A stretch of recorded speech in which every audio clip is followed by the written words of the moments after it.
السلام علیکم دوستو، ادب نامہ کی سیریز اصناف ادب میں آج ہم ناول کے اقسام، ناول کے اجزاء ترکیبی اور ناول کے آغاز و ارتقاء پر بات کرتے ہیں۔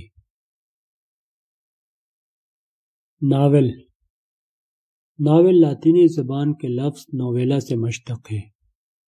ناول کے لغوی معنی نیا، انوکھا اور عجیب کے ہیں۔ اصطلاح میں ناول وہ کہانی ہے جس کا موضوع مکمل اور حقیقی انسانی زندگی ہو۔ ناول وہ صنف سخن ہے جو کسی خاص زمان و مکان میں رہتے ہوئے اس ماحول کی حقیقی زندگی کا عکس اور مکمل فلسفہ مربوط نثری قصے کی صورت میں پیش کرے۔ ناول کے متعلق ناقدین کی رائے دیکھتے ہیں۔ کلاویوس کا کہنا ہے، ناول اس زمانے کی حقیقی زندگی اور طور طریقوں کی تصویر ہوتی ہے جس میں وہ لکھا گیا ہو۔ جے پرسٹلے کہتے ہیں، ناول بیانیہ نثر ہے جس میں خیالی کرداروں اور واقعات سے سروکار ہوتا ہے۔ ناول کی اقسام۔ ناول کی مختلف اقسام کچھ یوں ہیں۔ نظریاتی ناول، جن ناولوں میں مقصد یا نظریہ زیادہ ابھرا ہوا ہوتا ہے انہیں ہم مقصدی یا نظریاتی ناول کہہ سکتے ہیں۔ واقعاتی ناول، جن ناولوں میں پلاٹ پر زیادہ زور ہوتا ہے یعنی ان میں واقعات کی بھرمار ہوتی ہے انہیں ہم واقعاتی ناول کہہ سکتے ہیں۔ نفسیاتی ناول، جو ناول بنیادی طور پر کسی نفسیاتی نقطے کے گرد گھومتے یا پھر کرداروں کی تحلیل نفسی میں مصروف عمل ہوتے ہیں انہیں ہم نفسیاتی ناول کہہ سکتے ہیں۔ کرداری ناول، جن ناولوں کا مرکزی تاثر کسی کردار کی خصوصیات سے تشکیل پائے انہیں کرداری ناول کہا جا سکتا ہے۔ تاریخی ناول، جن ناولوں میں تاریخ کے کسی خاص دور یا کسی خاص مشہور تاریخی شخصیت کو موضوع بنایا گیا ہو انہیں تاریخی ناول کہا جاتا ہے۔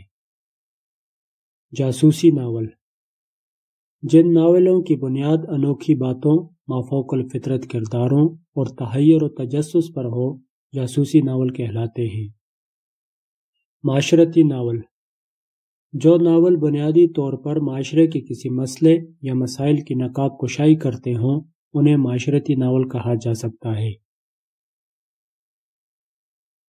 ناول کے اجزاء ترکیبی۔ ناول کے اجزاء ترکیبی یہ ہیں: کہانی، پلاٹ، نقطہ نظر، اسلوب بیان، زمان و مکان، منظر نگاری۔ کہانی، ناول میں کہانی کو بنیادی اہمیت حاصل ہے۔ کسی واقعہ، حادثہ یا قصہ کو ناول نگار کہانی کی صورت میں لکھتا ہے۔ کہانی اس طرح لکھی جانی چاہیے کہ قاری کو بالکل سچی معلوم ہو۔ کہانی جتنی جاندار ہوگی قاری کی اتنی ہی ناول میں دلچسپی زیادہ ہوگی۔ اب ناول نگار کی ذمہ داری ہے کہ وہ اس دلچسپی کو برقرار رکھے۔ کہانی اس طرح آگے بڑھے کہ پڑھنے والا یہ جاننے کے لیے بےتاب رہے کہ اب آگے کیا ہونے والا ہے۔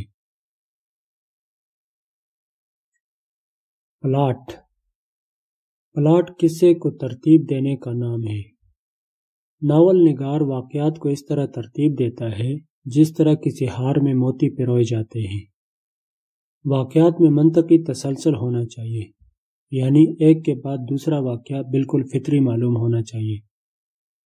اگر واقعات ایک دوسرے سے پیوست ہیں تو ناول کا پلاٹ مربوط ہوگا، لیکن اگر واقعات میں منطقی ربط نہیں ہے تو اس صورت میں پلاٹ ڈھیلا ڈالا ہوگا، جو کہ ناول کی ایک خامی ہوگی۔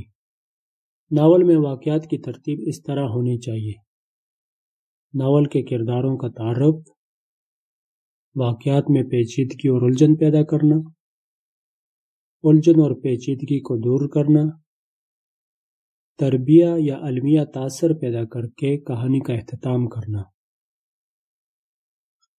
نقطہ نظر، ناول میں نقطہ نظر، جسے مقصد بھی کہا جاتا ہے، کا ہونا ناول کی فنی ضرورت ہے، مگر اس شرط کے ساتھ کہ مقصد فن پر حاوی نہ ہو۔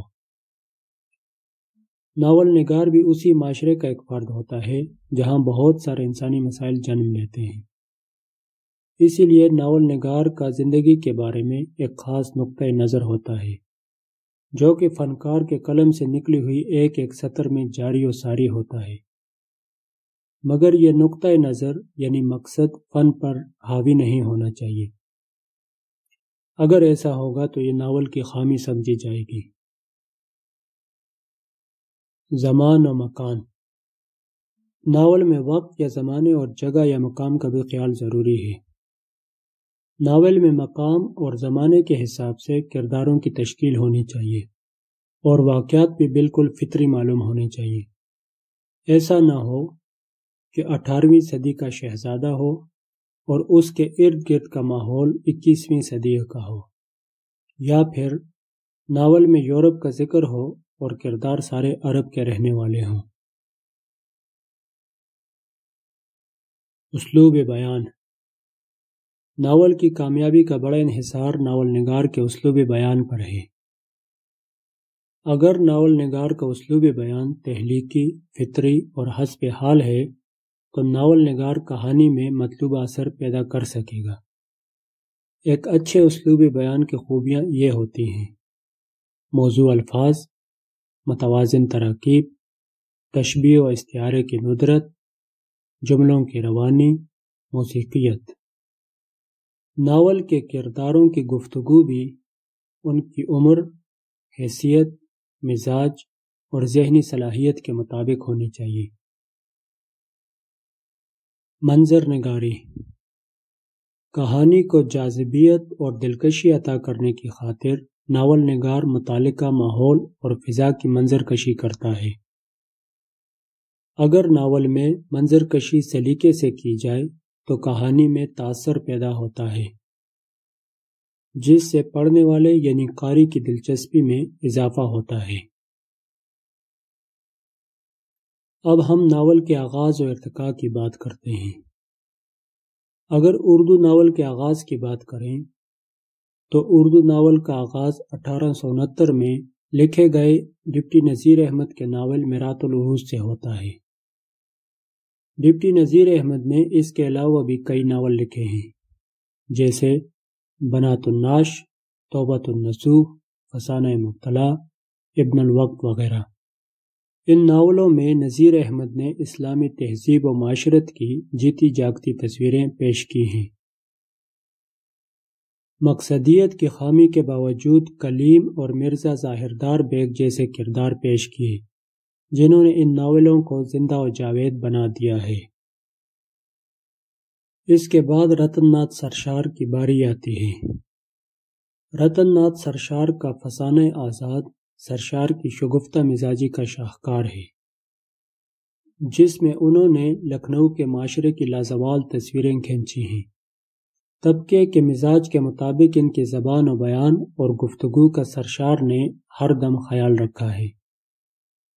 اس ناول میں بیان اور بدیع کی خوبیوں کے ساتھ مکالمہ مل جانے سے ایک ڈرامائی کیفیت بھی پیدا ہو گئی ہے۔ شگفتگی اس ناول کی وجہ امتیاز ہے اور اس شگفتگی کو سرشار نے خوجی کا کردار تخلیق کر کے قدم قدم پر برقرار رکھا ہے۔ فسانہ آزاد کے علاوہ سرشار نے جامع سرشار اور کامنی جیسے ناول بھی لکھے ہیں۔ عبدالحلیم شرر اردو کے ایک اہم ناول نگار ہیں۔ ان کے ناول فنی اعتبار سے مولوی نذیر احمد اور رتن ناتھ سرشار سے بہتر ہیں۔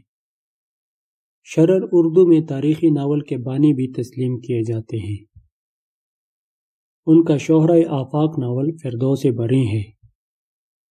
اس کے علاوہ ان کے ناولوں میں ملک عزیز ورجنہ، منصور موہنہ، یوسف و نجمہ وغیرہ شامل ہیں۔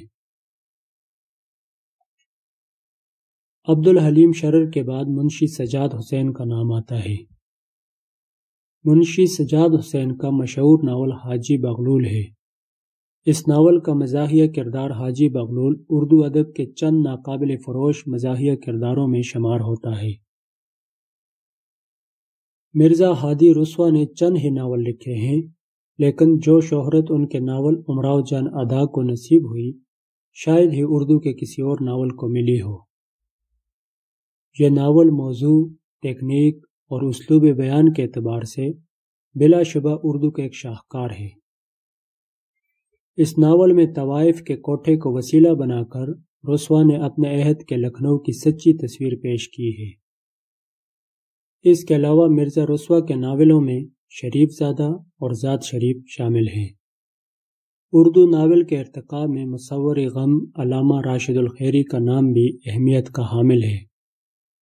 ان کے بیشتر ناولوں میں عورت کی مظلومی ایک بڑا موضوع ہے، جسے راشد الخیری نے بڑی دردمندی اور خلوص سے پیش کیا ہے۔ اس موضوع کے تحت ان کے ناولوں میں شامی زندگی، ماہ عجم اور سیلاب اشک شامل ہیں۔ راشد الخیری کا دوسرا بڑا موضوع دینی شخصیات ہیں، جن کے بیان میں وہ انتہائی عقیدت سے کام لیتے ہیں۔ اس موضوع کے تحت انہوں نے آمنہ کا لال اور سیدہ کا لال جیسے ناول تخلیق کیے ہیں۔ 20ویں صدی میں جس ناول نگار نے اردو زبان کو فنی اعتبار سے وقار اور توانائی عطا کی وہ پریم چند ہیں۔ پریم چند نے میدان عمل، گاودان، چوگان ہستی، مزار حسن جیسے ناول تخلیق کیے۔ ان ناولوں میں پریم چند کے موضوع کی بلندی، خیال کی وسعت، فکر کی گہرائی اور اسلوب بیان کی رعنائی یکساں طور پر دیکھی جا سکتی ہے۔ ان کے ناول اخلاقی، اصلاحی اور سماجی ہونے کے باوجود ہر حال میں ناول ہی رہتے ہیں، یعنی وہ مقصد کو فن پر حاوی ہونے نہیں دیتے۔ پریم چند کے بعد جن 3 ناول نگاروں نے ایک زمانے تک اپنی فنی عظمت کو برقرار رکھا وہ کرشن چندر، عصمت چغتائی اور عزیز احمد ہیں۔ یہ تینوں صاحب اسلوب ناول نگار ہیں۔ کرشن چندر کا اسلوب رومانی اور بڑا دلکش ہے۔ ان کا ناول شکست ان کے رومانی اور دلکش اسلوب کی بہترین مثال ہے۔ اس ناول میں کرشن چندر کا محسوس ترقی پسند نظریہ اپنی جھلکیاں تو دکھاتا ہے، مگر ان کا رومانی اسلوب اسے کھردری حقیقت بننے نہیں دیتا۔ کرشن چندر کی بڑی خوبی یہ ہے کہ وہ مقصد کو فن پر حاوی ہونے نہیں دیتے۔ عصمت چغتائی کو ان کے ناول ٹیڑھی لکیر کی وجہ سے بہت زیادہ شہرت ملی۔ اس ناول کا مرکزی کردار سمن ایک آئیڈیل کردار ہے، جسے عصمت کے اسلوب نے دلکشی عطا کی ہے۔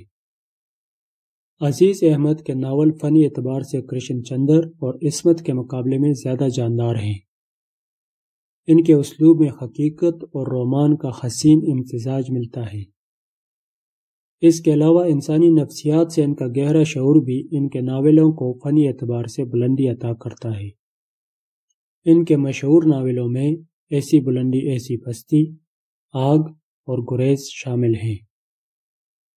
اس عہد میں ترقی پسند تحریک سے باہر جن ناولوں نے مقبولیت حاصل کی، ان میں ایم اسلم کا رقص ابلیس، رشید اختر ندوی کا سوز دروں اور اے آر خاتون کا حالہ شامل ہیں۔ تاریخی ناول نگاری میں شرر کے بعد نسیم حجازی ایک اہم نام ہے۔ انہوں نے داستان مجاہد، محمد بن قاسم، یوسف بن تاشفین اور معظم علی جیسے ناول تخلیق کیے۔